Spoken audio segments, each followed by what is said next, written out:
இன்று காலையிலேயே தமிழகம் முழுக்க இருக்கக்கூடிய பெண்களுக்கெல்லாம் ஒரு மகிழ்ச்சியான செய்தி. தங்கள் வீட்டில் கூட ஏதாவது ஒரு விசேஷமோ இல்லை பிள்ளைகள் தேர்ச்சி பெற்றாலோ அவங்க அடையக்கூடிய மகிழ்ச்சியை விட அதிகமான மகிழ்ச்சி. அப்படிதான் காணொளிகள்லாம் வருது பார்க்குறோம்னா, நம்ம சேனல் எல்லாம் பார்த்தோம்னா என்ன அப்படின்னா, மாதந்தோறும் வரக்கூடிய அந்த உரிமை தொகையை அடுத்து வரக்கூடிய 2 மாதத்துக்கும் சேர்த்து இப்பவே போட்டுட்டாங்க.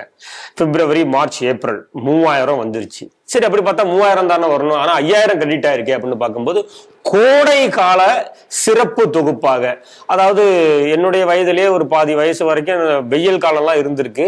அதையெல்லாம் தமிழக அரசு வரைக்கும் அதை வெயில் காலமா ஏத்துக்கல.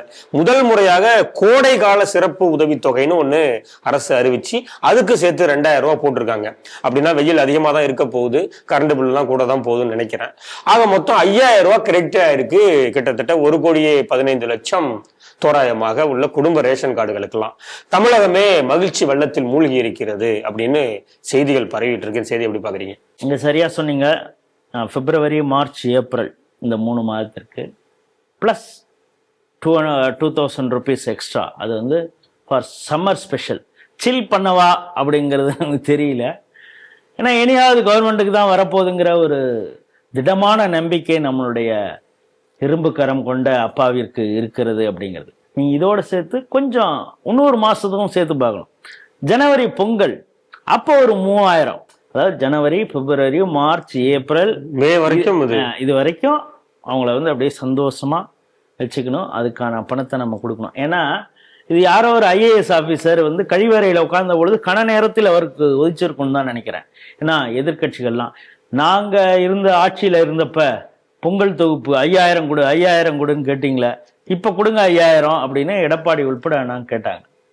இவங்க அப்படியே கமுக்காதான் இருந்தாங்க. நம்மளே கூட 5000 எலெக்ஷன் வருதே 5000 கொடுப்பாங்களா, எவ்வளவு கொடுக்க போறாங்க பார்ப்போம் அப்படின்னு. அவங்க அதுலயும் ரொம்ப விவரமா தொகுப்பெல்லாம் கட் பண்ணிட்டாங்க. அதை கொடுத்துட்டு 3000 கொடுத்தாங்க. நமக்கு அப்பவே டவுட்டா இருந்தது. அதுதான் அந்த கன நேரத்தில் உதித்த அந்த ஐடியா. IAS ஆஃபீஸர் என்ன சொல்லியிருப்பாங்கன்னா, சார் நம்ம 5000 தான் கொடுக்கணும், ஆனால் இப்போ 3000 கொடுத்துட்டு அந்த தொகுப்போ இந்த மந்த்லி கொடுக்கறதோட சேர்த்து ஒரு 2000 அதை ஒரு தனியாக கொடுத்தீங்கன்னா எவ்வளவு ஒரு தாராளமான முதல்வர் இருக்கிறாரு அப்படின்னு அந்த மக்கள் நினச்சிப்பாங்க. இன்னொன்று அவங்களுக்கு கான்ஃபிடென்ட்டும் பில்ட் ஆகும். அடுத்த முறை ஆட்சிக்கு வந்தால் இது தொடரும், இதை விட இன்னும் கூட அதிகமாகவே நமக்கு கொடுப்பாரு அப்படின்னு.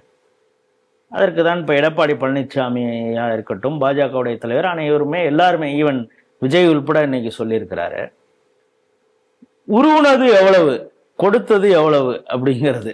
உருவுனது மீன்ஸ் என்னன்னா, இப்போ EV கட்டணம் இதை சாதாரணமாக எல்லார்ட்டையும் நீங்கள் சென்னையிலேயே யார்ட்டையாவது கேட்டிங்கன்னா, நீங்கள் ஒரு 2-3 வருடங்களுக்கு முன்னால் நீங்கள் எவ்வளோ கட்டிகிட்டு இருந்தீங்க அப்படின்னு கேட்டிங்கன்னா 800 ரூபா 900 மேக்சிமம் வந்திருக்கும். ஏசிஎல்லாம் ரெகுலராக போட்டு சம்மர்லலாம் போட்டாலே 1000 ரூபா. இப்போ அவங்கள்ட்ட கேட்டிங்கன்னா 3000 ரூபா, 2500 ரூபாலேருந்து 3000 ரூபாம்பாங்க. சொத்து வரி அது கேட்டிங்கன்னா எவ்வளோ அப்படி இப்படின்னு பார்த்தீங்கன்னா வேறு மினிமம் 35,000லேருந்து 40,000 அவங்கள்ட்டேருந்து உருவிருப்பாங்க. இது ஒன்றும் பெரிய லெவலில் சொத்து வரி அதிகமாக கட்டிகிட்டு இருக்காங்க. அவங்க பெரிய கமர்ஷியல்லாம் வச்சுருந்தாங்கன்னா அது லேக்ஸில் போகும்.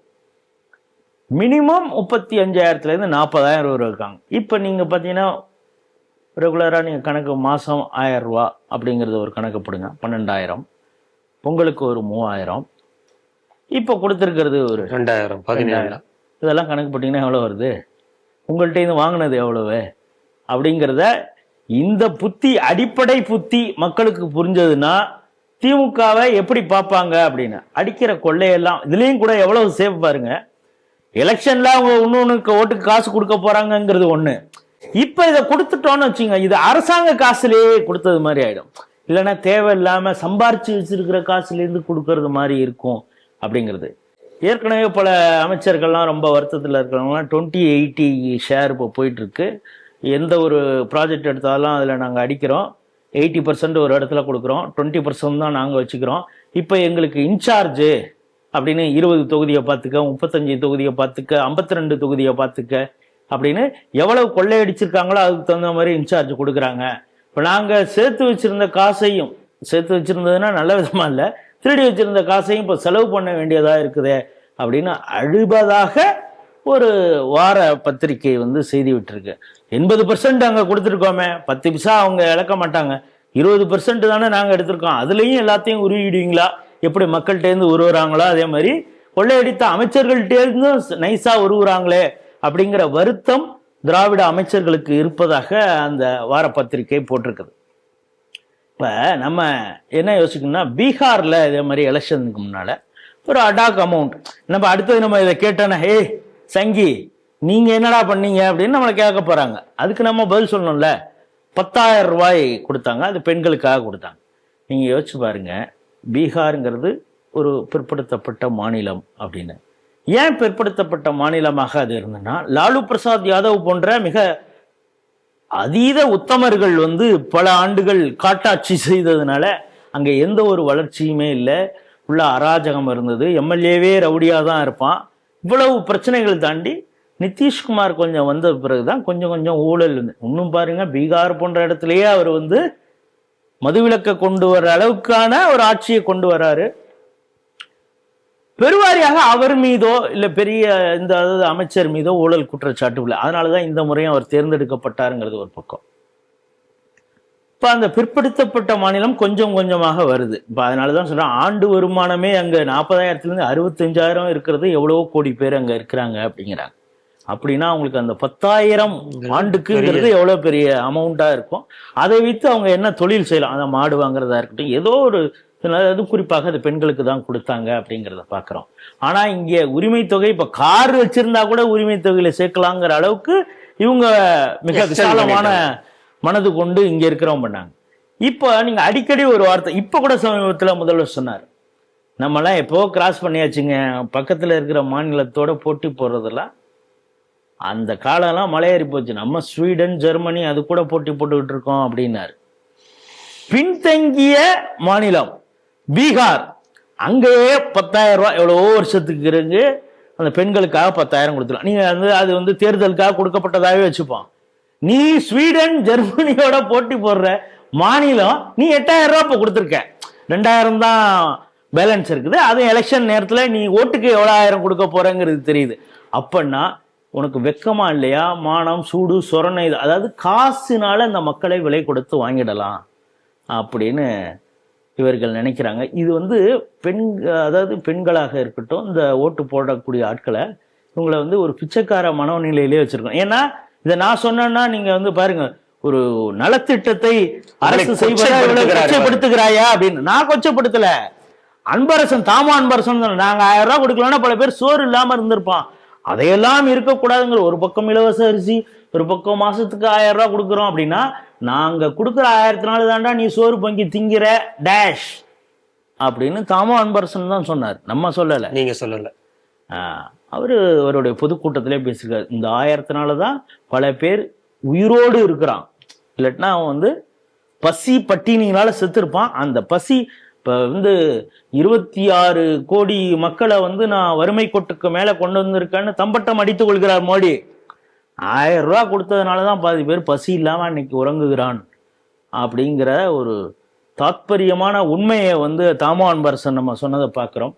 அவே இந்த என்னதான் இவங்க தேசிய சராசரியை விட ஜிடிபி நாங்க அதிகமாக இருக்கிறோம் அப்படின்னு சொன்னா கூட, நாங்க கொடுக்குற காசுல தான் உன்னால வாழ முடியும் அப்படின்னு மாநில மக்களை அவங்க நினைச்சிட்டு இருக்காங்க. இல்ல அது மட்டும் இல்லாம இப்போ 2.0 வந்தால் அந்த மகளிர் உரிமை தொகை 1000 2000 வாக்குன்னு சொல்லியிருக்காங்க. அதாவது இந்த டிஸ்கஷன் இது எப்படி அரைவ் பண்ணாங்கிறத நீட்டி முளைக்கெல்லாம் எழுதியிருக்காரு. 2-3 நாட்களாக அவருக்கு ஒரே டென்ஷனா இருந்தாராம். ஐஏஎஸ் ஆபீசர் கூட தொடர்ச்சியாக பேச்சுவார்த்தை நடத்தினாங்க. எல்லாம் செனட் ஆஃப் ரோடு வாங்க பேசுவோம், ஃபைல்களை எடுத்துட்டு வாங்க அப்படின்னாரா. காலையில 6 மணிக்கு ஒருத்தவங்களோட பேசுறாரு, 10 மணிக்கு ஒருத்தவரோட பேசுறாரு. எல்லா ஐஏஎஸ் ஆபீசர், உதயநிதி அவர் எப்போ லேட்டா வர்றது மாதிரி லேட்டா வருவார் இருக்கு, அவரோட டிஸ்கஷன் கோப்புகளாக அனைவர் ஐஏஎஸ் ஆபீசர்கள் வந்தாங்க. கடைசியில பார்த்தோன்னா மிகப்பெரிய சதி திட்டம் நடக்க இருந்தது. எடப்பாடியும் மோடியோடு பேசி, அமித்ஷாவோடு பேசி, இனிமே மகளிர் உரிமை தொகையை தமிழக மக்களுக்கு அடுத்த 3-4 மாதங்களுக்கு கிடைக்காமல் செய்ய வேண்டும். உச்சிக்குடுமி மண்டபத்துல வச்சு அது கோர்ட்டு 10 மணிக்கு தொடங்க இருப்பதற்குள்ளார எல்லாருடைய அக்கௌண்ட்ல 5000 ரூபாய் போடுறா அப்படின்னாராம். தங்கம் திணறு அப்படி சாலையை இப்படி கடந்து அவருடைய காரிலே ஏறுவதற்குள் அனைவருடைய அக்கௌண்டிலும் 5000 விழுந்தது அப்படின்னு நீட்டி. என்னடா அது, மாசம் 3 மாசத்துக்கு ஒரு தடவை 6 மாசத்துக்கு ஒரு தடவைன்னு விவசாயிகளுக்கு அங்க ஒருத்தர் பணம் கொடுத்துட்டு இருக்காரு, எவ்வளவோ கோடி மக்களுக்கு. இது உருட்டுறது அப்படியே டெய்லி கொடுக்க, அதாவது இவங்களா கமிட் பண்ண ஒரு 1000 ரூபாய் கொடுக்கறதுக்கு என்னென்ன பில்டப் நீட்டி முளைக்கலாம் இருக்கான். ஏன்னா இதை தடுக்க இருந்தது, அதாவது அதுல ஒரு அரசியல் பண்ணல, தடுக்க இருந்தார்கள். அதனாலதான் நான் மக்களோடு எந்த இது அப்ப என்ன சொல்றேன்னா, அடுத்த முறை ஆட்சி இது பல பேர் முட்டுக்கட்டை போடுவாங்க, அந்த முட்டுக்கட்டையெல்லாம் தகர்த்தெறிந்து உங்களோட நான் நிற்பேன், காசு கொடுப்பேன் அப்படின்னா, காசு கொடுப்பேங்கிறது இது என்ன, இந்த மக்களை என்ன நினைச்சுக்கிட்டு இருக்காரு அப்படின்னு தெரியல. இந்த பிரச்சாரத்தை, அதாவது காசு கொடுத்தாதான் இந்த மக்கள் வாக்களிப்பார்கள், நலத்திட்டம், உங்களுக்கு நல்ல ரோடு, நல்ல தண்ணி, அதாவது மலம் கலக்காத தண்ணி, சாக்கடை கலக்காத தண்ணி, இதையெல்லாம் கொடுப்பதை விட இவனுக்கு திடீர்னு ஒரு நாளைக்கு 1000 ரூபாய் கொடுத்தோன்னா போதும் அப்படின்னு இந்த அரசு நினைக்கிற அளவுக்கு தான் இருக்கிறது. இந்த பிரச்சாரத்தை இவர் திமுக எடுத்து செல்லக்கூடிய இந்த பிரச்சாரத்தை அதிமுகவா இருக்கட்டும், தாவேகா இருக்கட்டும், பாஜக இருக்க, நாம் தமிழர் உட்பட எப்படி இதை முறியடிக்கிறார்கள், மக்கள் இதை முதல்ல எப்படி எடுத்துக்கிறாங்க அப்படிங்கிறத பொறுத்து தான் இதோடைய ரிசல்ட் மாறும் அப்படிங்கிறது தான் நம்முடைய பார்வை.